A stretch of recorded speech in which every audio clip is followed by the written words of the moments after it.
Okay, so in this section of the video, I'm going to show you the differentiation from different detectors available in the market and why some of these detectors you should avoid it while you're using it to do the MGUT demo. Now, cheaper detectors like this, it says electromagnetic radiation detector, but when you hook this emitter on, you can't even detect the radiation from a phone screen. So this doesn't work because this detector is only used to measure very low frequency radiation from the power socket. Okay, now another type of detector available in the market, electromagnetic field tester. Now this detector, we found out that this detector is only good at reading the signal coming in from the 4G or the Wi-Fi. Let me show you what I mean. Let me activate the meter here, and I want to put this meter below the iPhone. Okay, now as soon as I call up a program from the iPhone, for example, I'm going to turn on the YouTube channel. There you go. So now the detector is actually responding to the data received from the YouTube itself. Now, as soon as I turn this phone into the airplane mode, so I'm going to terminate the Wi-Fi and also the mobile data. Okay, so immediately when I turn it to the airplane mode, as you can see, you no longer receive any response from this detector.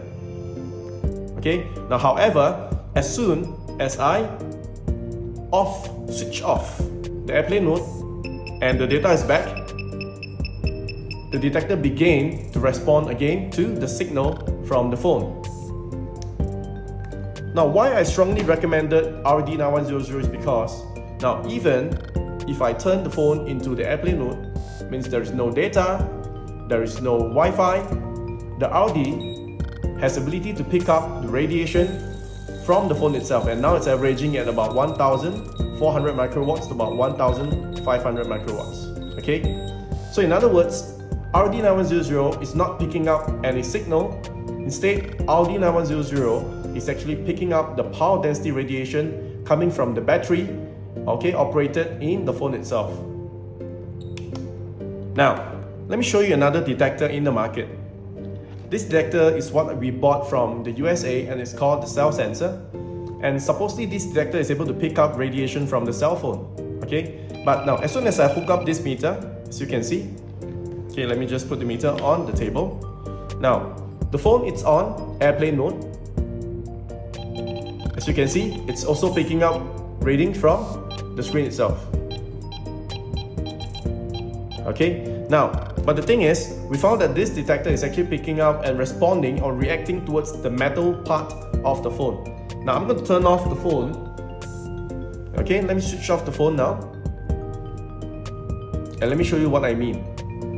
Now, as soon as the phone is switched off, if I use the regular RD, once the integrated circuit is completely shut down, the RD will get zero reading because there is no more radiation source coming from this phone. Okay, because it's properly shut off and there is no power in the circuit itself. So everything goes back to zero. Okay, there you go.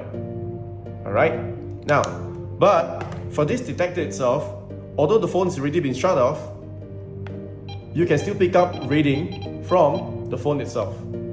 Now, the reason being is because detectors like this, they're actually picking up and sensing the metal parts from the handphone. For example, now in this handphone cover, there is one metal piece over here. As long as I put this into the metal, the detector is reacting against the metal but not the radiation. Okay? Alright.